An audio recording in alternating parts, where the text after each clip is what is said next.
너는 내게 부르짖으라 내가 내게 응답하겠고 내가 알지 못하는 크고 은밀한 일을 내게 보이리라. 너는 내게 부르짖으라 내가 내게 응답하겠고 네가 알지 못하는 크고 은밀한 일을 내게 보이리라. 너는 내게 부르짖으라 내가 네게 응답하겠고 네가 알지 못하는 크고 은밀한 일을 내게 보이리라. 예레미야 33장 3절 말씀. 아멘. 오늘은 응답하시는 하나님, 책임지는 인간이라는 제목으로 함께 은혜를 나누고자 합니다. 하나님이 우리에게 응답하시죠. 응답하시면은 가만히 앉아 있어서는 안 된다 이겁니다. 이 새벽에 나왔으면 말씀을 들을 때에 내가 감동받은 말씀이 있을 때 아멘 이렇게 대답을 하셔야 돼요. 그때 마음밭에 씨가 싹 뿌려지는 거예요. 그리고 아멘 아멘 할 때마다 물을 주는 거예요. 물 안 주면 씨가 말라 죽죠? 네, 그래서 그렇게 살아가다 보면 때가 되면 열매를 맺는 겁니다. 목사님, 저는 삶에 아무런 풍파가 없었으면 좋겠습니다. 식물도 바람이 불어야지 흔들흔들 하면서 이게 펌프 작용을 해가지고 물이 위로 올라오는 거예요. 그래서 식물도 집안에 가만히 내비두면 안 돼요. 안 되면 가서 선풍기를 틀어놓든지 부채바람이라도 쐬줘야 돼. 그러니까 바람이 있다는 것은 살아간다는 증거예요. 그럼 신앙생활은 어디서 하느냐? 아무도 없는데 산속에 들어가서 혼자 하는 게 아니라는 거죠. 운전면허도 배웠는데 저는 운전면허는 있는데 운전은 못합니다. 운전면허 없는 거랑 똑같죠. 운전은 언제 하는 거냐? 다른 차들이 쌩쌩 지나가고 나한테 양보를 안 해줄 때 그때 운전을 하는 거예요. 저는 회사에 들어갔는데 저를 방해하는 사람이 너무 많아가지고 회사를 다닐 수가 없습니다. 아니, 그런 어리석은 말이 어디 있어요. 원래 인생이라는 거는 나를 좋아하는 사람이 3명이면 나를 좋아하는 사람이 3명이면 싫어하는 사람 몇 명일까요? 7명이에요. 7명. 10명이 다 나를 좋아할 거라고 생각하는 것은 그건 1학년 1반이죠. 좀 더 혼나봐야 돼. 아직 멀었어요. 이게 뭐냐면 3명이 좋아하면 7명은 싫어할 수도 있다. 이렇게 생각을 하셔야 돼요. 그러니까 인생이라는 권투랑 똑같아. 상대방의 공격을 막으면서 나도 공격을 하는 거예요. 이게 인생이라는 거죠. 살아보셔서 아시잖아요. 그래서 늘 무슨 말을 해요? 나는 산전수전 공중전을 다 겪었다. 예? 내가 이거 못 읽어야지? 이렇게 얘기하잖아요. 그게 뭐냐 하면 인생은 한 번도 눅눅한 적이 없었다. 그죠? 전도훈련을 받아보니까 어떻습니까? 처음에는 우리가 처음에 시작하는 비 왔죠? 바람 불었죠? 그래서 우리가 대충 하고 들어왔어요. 왜 그랬냐? 그때는 아직 우리가 훈련이 안 돼 있으니까. 그날은 대충 하고 들어오는 간사님들이 훈련을 하도 많이 했기 때문에 훈련생이 지금은 어느 수준에 와 있다. 감을 딱 잡는 거죠. 그러니까 오늘은 그냥 들어오자. 훈련생들이 비 오면 안 하나 보다 생각하고 비가 왔으면 좋겠다. 이러고 이제 온단 말이죠. 근데 이제는 비가 오든지 말든지 바람이 불든지 말든지 사람이 있든지 없든지 어젯밤에 보니까는 한밤중에 공원에 나가서 핸드폰으로 불을 켜놓고 성경 이거 읽어주고 있어요. 전도책자를. 그래서 이제는 이분들이 아주 경지에 이르렀구나. 이제는 우리 교회가 완전히 체질이 개선이 돼가지고 그냥 사람만 보면 어떡하든지 전도를 하려고. 이제는 누가 째려보거나 무시하고 가도 마음의 상처를 받습니까? 안 받습니까? 전혀 받지를 않아요. 그러니까 이게 훈련이 됐다는 소리죠. 옛날이랑 지금이랑 바뀐 게 있습니까? 없습니까? 상황은 똑같은데 내가 바뀌었죠. 그건 다 바뀌잖아요. 무엇이냐? 오늘 여기 예레미야도 어디 있다고 나와 있어요? 1절에 보니까 같이 읽어볼까요? 시작. 예레미야가 아직 시대들에 갇혀 있을 때에 여호와의 말씀이 그에게 두 번째로 임하니라. 이르시되 뭐라고 얘기하고 있습니까? 시대들에 갇혀 있는데 하나님의 말씀이 임했다 그거예요. 내가 예배 드릴 때도 하나님의 말씀이 임하지만 누가 나를 막 욕하고 마음이 괴롭고 죽을 것 같고 몸이 아파 죽겠는데 하나님의 말씀이 임하게 된다는 거죠. 그러니까 여러분, 하나님의 말씀은 시도 때도 가리지 않고 한다 그거예요. 하나님 주무세요? 안 주무세요? 하나님은 불면증인가? 왜 안 주무시지? 예. 우리를 돕기 위해서 언제든지 눈을 부릅뜨고 이렇게 보고 계신다 그겁니다. 그러니까 여러분을 눈을 부릅뜨고 계셔야 되겠죠. 눈을 떠봐요. 이렇게 뜨고서 하나님도 나를 쳐다보고 계시는데 그래가지고 이렇게 여유롭지 않는 현실 속에 하나님이 훅 하고 들어온다. 하나님은 깜빡이를 안 켜세요. 그냥 훅 들어오신다 그겁니다. 근데 이렇게 하나님이 훅 들어왔을 때에 우리가 응답을 해야 되겠죠. 하나님의 말씀 듣고 가만히 있는 사람은 소용이 없는 거예요. 제가 어디 갔더니 그 모임이 끝나고 이제 그 멀리서 오시는 어르신들한테 이렇게 봉투를 하나씩 주더라고요. 봉투를? 저는 어르신이 아니잖아요. 봉투를 받을 이유가 하나도 없는데 여기 어떤 분이 오시더니 아유 공부하시느라 얼마나 고생이 많으십니까? 그래서 저도 봉투를 하나 딱 주더라고요. 그 봉투가 아직 가방 속에 그대로 있어요. 꺼내서 써야지 의미가 있는 거지. 아무리 누가 뭘 금덩이를 줘도 땅에다 파묻고 있으면 소용이 없어요. 말짱황이에요. 그러니까는 하나님 우리에게 뭔가 말씀을 주시면 움직여야 됩니다. 안 움직이면 어떻게 된다고요? 말짱황이에요. 돌덩이 갖다 놓은 거랑 똑같아. 이게 금덩이나 돌덩이나 똑같아요. 그냥 금덩이가 있으면 좋겠다 이러신 분, 쓰지 않고 갖고 있으면 좋겠다 이러신 분은 돌덩이를 하나 갖다 놓고 금덩이라고 생각하세요. 그러니까 이렇게 어리석게 살면 안 된다 그거예요. 그래서 오늘 나와 있는 것처럼 하나님이 뭔가 말씀을 주시면 어떻게 하라고요? 움직여라. 움직여야 된다. 첫째로 하나님의 회복의 약속은 단순히 위로가 아니라 행동하기를 바라신다. 주일날 와가지고 새벽기도 나와가지고 수요일날 금요일날 와가지고 말씀 듣고 야 위로받으니까 좋구나 이렇게 앉아있으면 이 사람은 아무 소용이 없는 거예요. 뭘 한다고요? 행동을 해야 된다. 결단을 해야 된다. 움직여야 된다라는 거예요. 그래서 6절의 말씀 한번 볼까요? 6절의 말씀 시작. 그러나 보라 내가 이 성읍을 치료하며 고쳐 낫게 하고 평안과 진실이 풍성함을 그들에게 나타낼 것이며. 여러분 우리가 여기 이렇게 손을 갖다가 이렇게 뭐 칼로 베었다 그러면은 뭐 해야 되죠? 소독해야 되겠죠? 그 다음에 살이 빨리 낫게 연고를 발라야 되겠죠? 그리고 물이 닿지 않게 잘 보관해 줘야 되고 또 너무 싸매고 있으면 안 돼. 공기가 통해야지 안 된단 말입니다. 근데 이걸 아무리 이렇게 해도 안 낫는 사람이 있죠. 치료를 아무리 해도 낫지 않는 경우가 있다 그거예요. 치료를 해서 다 나으면 죽을 사람이 아무도 없겠죠. 근데 치료를 해도 낫는 거는 그 다음 과정이에요. 그래서 치료가 있고 치유가 있어요. 치료는 고쳐질 수 있는 환경을 만들어주는 거예요.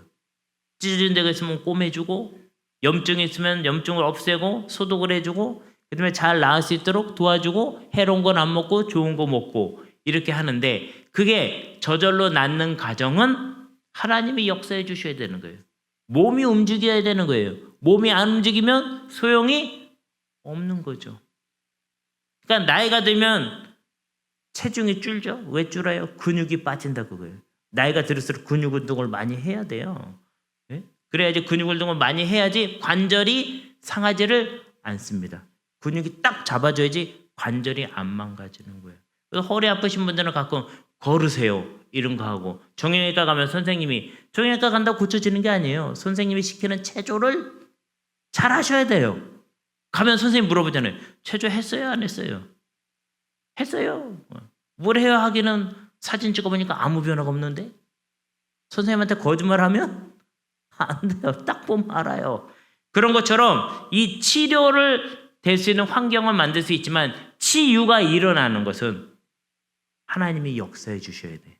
근데 중요한 건 하나님이 치료도 해주시고 치유도 해주시겠다라는 거예요. 여러분 그러한 역사가 나타나게 될 줄로 믿습니다. 그러니까 우리가 하나님이 어떠한 변화에 대해서 이렇게 변화가 될 거다 얘기하면 우리가 움직여야죠. 전도 훈련을 열어줬으면 와서 전도 훈련을 해야죠. 전도 훈련을 받는 사람은 전도 실천이라고 있거든요. 실제로 데리고 나가요. 막 전도하라고.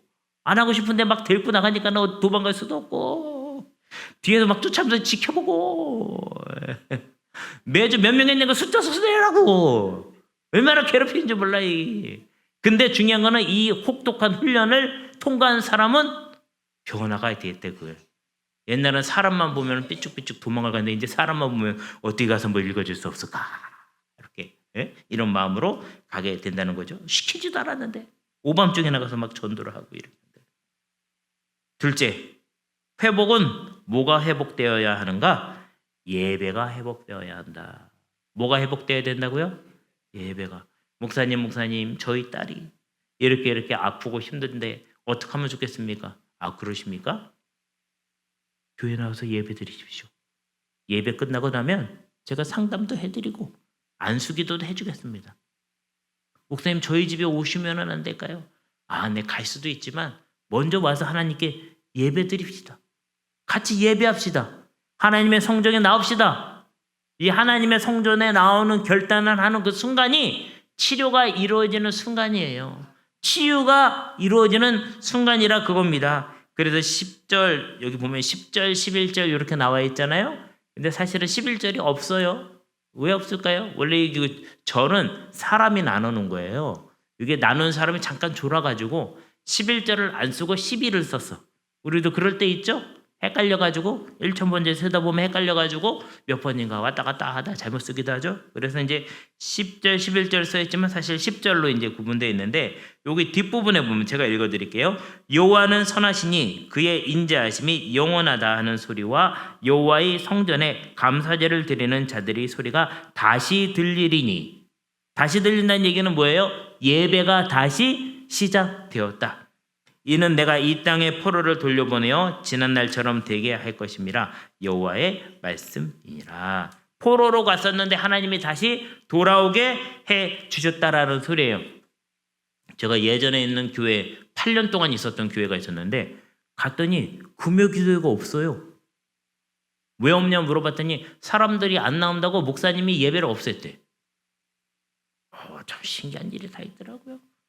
그래가지고 금요일 날마다 제가 중보기도 모임을 만들었어요. 중보기도 모임. 그래서 4년 동안 중보기도 모임을 했어요. 중보기도 모임을 했더니 사람들이 처음엔 한두 명 나오더니 점점 많이 나와. 한 10명 정도 나왔어. 그러니까 목사님이 보고 금요일 날 성도들이 안 모이는 게 아니었구나. 그랬더니 다시 금요 예배를 부활시켰어요.